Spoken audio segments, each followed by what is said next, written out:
नमस्ते दोस्तों, मैं पूनम हूँ और आप सभी का हमारे YouTube चैनल स्कैरी नाइट्स में स्वागत है। अगर आप हमारे चैनल पर नए हैं तो प्लीज सब्सक्राइब जरूर करें और हमारे परिवार का हिस्सा बने ताकि हमारी दोस्ती और मजबूत हो और आपको हमारे नए वीडियोस सबसे पहले मिले। कमेंट सेक्शन में जरूर बताइए कि आज की कहानी आपको कैसी लगी और आप कहां से हमें देख रहे हैं। आपका नाम और शहर मैं अगले वीडियो में जरूर लूंगी। दोस्तों, कहानी शुरू करने से पहले मैं आपसे एक छोटी सी गुजारिश करना चाहती हूँ। आज की कहानी को अंत तक जरूर सुनिएगा। ये कहानी आपको इतना डराएगी कि आप अपनी रजाई में घुस जाना चाहेंगे। चलिए अब देर न करते हुए अपनी डरावनी कहानी शुरू करते हैं। ये कहानी है कोलकाता की रहने वाली एक लड़की की जिसका नाम है अनामिका। ये कहानी मैं आपको अपने नजरिए से सुनाऊंगी। मैं अनामिका कोलकाता से हूँ, लेकिन पढ़ाई पूरी करने के बाद मुझे दिल्ली में एक अच्छी नौकरी मिल गई। सैलरी भी अच्छी थी तो मैंने दिल्ली शिफ्ट होने का फैसला कर लिया। मेरे घर वाले भी मेरे फ्यूचर के बारे में सोचकर मान गए। लगभग 1 साल बाद मैंने अपना घर भी ले लिया। पहले मैं हॉस्टल में रहती थी, लेकिन मुझे हॉस्टल में रहना बिल्कुल पसंद नहीं था। यहीं पर मेरी मुलाकात राहुल से हुई, जो मेरे साथ ही काम करता था। हम दोनों एक दूसरे को पसंद करने लगे। मुझे अकेला समय बिताने में दिक्कत होती थी, इसलिए राहुल ने मुझे ये घर दिखाया। मुझे भी ये घर पसंद आया और दिल्ली में इतने कम दाम में मिल रहा था तो मैंने इसे ले लिया। ज्यादातर समय मैं घर पर अकेली ही रहती थी, लेकिन राहुल कभी कभी मुझसे मिलने आता था।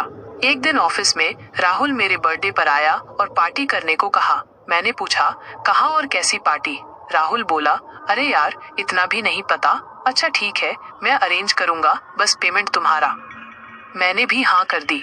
राहुल ने तुरंत एक पब बुक कर लिया और सारे ऑफिस वालों को इनवाइट कर दिया। हम सबने बहुत मजा किया, लेकिन रात के 2 बजे हमें घर जाना पड़ा।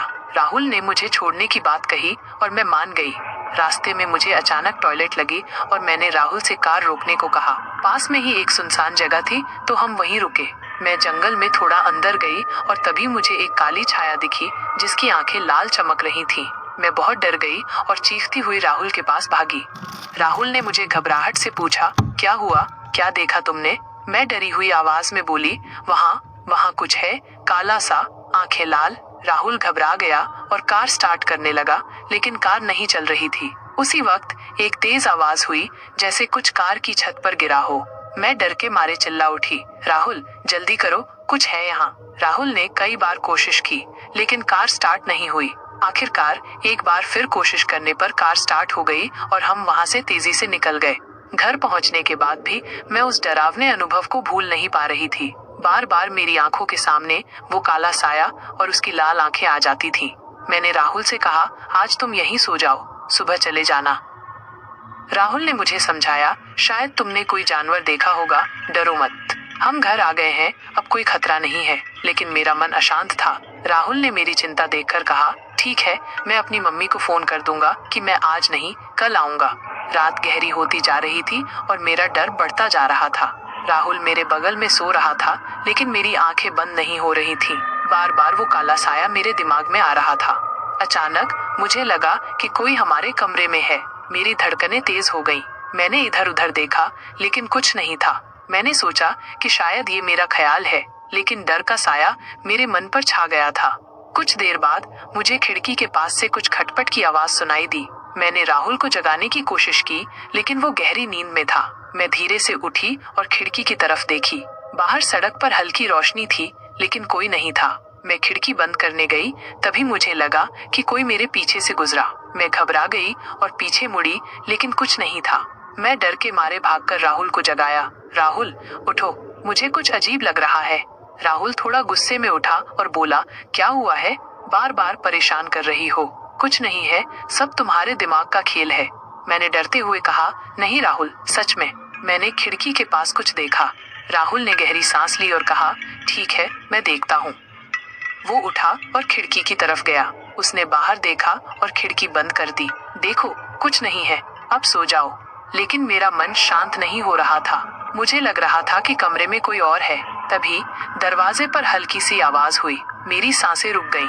राहुल को कुछ सुनाई नहीं दिया, शायद वो गहरी नींद में था। मैं डरते डरते दरवाजे की तरफ देखी। दरवाजा थोड़ा सा खुला था और बाहर का अंधेरा दिख रहा था। मेरी हिम्मत जवाब दे रही थी, राहुल, राहुल। मैंने धीरे से पुकारा। राहुल उठा और पूछा, क्या हुआ अब? दरवाजा दरवाजा अपने आप खुल गया। मैंने कांपती आवाज में कहा। राहुल ने घड़ी देखी। रात के 3 बज रहे थे। उसने दरवाजा बंद किया और मुझे समझाया, ये सब तुम्हारी कल्पना है, हवा से दरवाजा खुल गया होगा, अब सो जाओ। लेकिन मेरा मन मानने को तैयार नहीं था। मैंने मजबूरी में नींद की गोली खाई और सोने की कोशिश की। थोड़ी देर बाद मुझे लगा कि कोई मुझे छू रहा है। वो परछाई मेरे पूरे शरीर पर हाथ फेरने लगी। मुझे काफी अजीब लग रहा था। उसका स्पर्श मेरे शरीर पर अब आग की तरह धधक रहा था। अब मेरे मुंह से भी सिसकारियां निकलने लगी। उम्म, ना चाहकर मैं सब बर्दाश्त करती रही। मेरी आंखें शायद नींद की गोली खाने की वजह से खुल नहीं रही थी। तभी राहुल मुझे हिलाकर नींद से उठाता है और बोलता है, तुम अकेले में क्या बड़बड़ा रही हो, तुम ठीक तो हो। ऐसे उसके बोलते ही मैं उसे बोलती हूँ, अभी तुम मुझे छू रहे थे। वो कहता है, नहीं, मैं काफी देर से सो रहा हूँ। तुम्हें ऐसी आवाज निकलते हुए देखा तो मेरी नींद खुली। तुम अकेले में क्या बड़बड़ा रही थी? मैं ये सोचने लगती हूँ, अगर राहुल ये सब नहीं कर रहा था तो फिर कौन था? फिर राहुल मुझसे बोलता है, अगर मन हो तो हम कर सकते हैं। वैसे भी तुम्हारी बड़बड़ाहट सुनकर मेरा भी मन करने लगा है। फिर वो मुझे किस करता है और हम संभोग करके सो जाते हैं। अगली सुबह उठने पर मेरे मन में वो ही सवाल घूमता रहता है। अगली सुबह जब मैं बाथरूम में अपने शरीर पर उन गहरे निशानों को देखती हूँ तो मेरी रूह कांप उठती है। ये निशान जैसे किसी की आक्रामकता और दर्द का संकेत दे रहे थे। मैं खुद को शांत करने की कोशिश करती हूँ, लेकिन मन में सवाल उठता है, आखिर ये सब मेरे साथ हो क्या रहा है? आखिरकार खुद को समझाते हुए मैं तय करती हूँ कि इसे नजरअंदाज करना सही नहीं है। मैंने तुरंत डॉक्टर के पास जाने का फैसला किया। क्लिनिक में पहुंचकर मैंने डॉक्टर से अपनी सारी समस्या बयान की। डॉक्टर मेरी बात ध्यान से सुनता है और फिर गहरी सांस लेते हुए बोलता है, आपके लक्षण और निशान काफी असामान्य हैं। हो सकता है कि ये किसी बाहरी आघात का परिणाम हो या फिर मानसिक तनाव का, लेकिन हमें पूरी जांच करनी होगी। मैं आपको कुछ ब्लड टेस्ट और स्कैन करवाने की सलाह दूंगा ताकि पता लगाया जा सके कि कहीं कोई अंदरूनी समस्या तो नहीं है। साथ ही मैं एक स्लीप स्टडी करवाने की भी सलाह दूंगा। Sleep study? मैंने हैरानी से पूछा।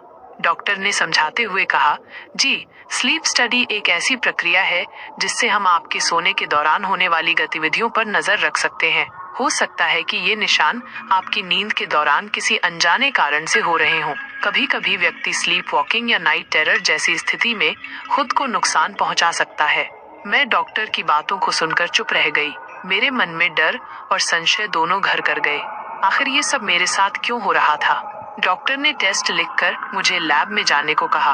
वहां से लौटते हुए मैं सोचने लगी, क्या ये सब सच में मेरी ही गलती है? क्या मैं ही अपने शरीर पर ये चोटें कर रही हूँ बिना कुछ याद रखे? या फिर मेरा दिल डूब सा गया। एक ख्याल बार बार मेरे दिमाग में घूमने लगा, क्या मेरे साथ कुछ ऐसा हो रहा है जो मेरी समझ से परे है? दोस्तों, अगर आपको मेरी कहानी अच्छी लगी तो आगे की कहानी को सुनने के लिए हमारे चैनल को सब्सक्राइब करके पार्ट 2 कमेंट करें। मैं मिलती हूँ आपसे नेक्स्ट पार्ट में।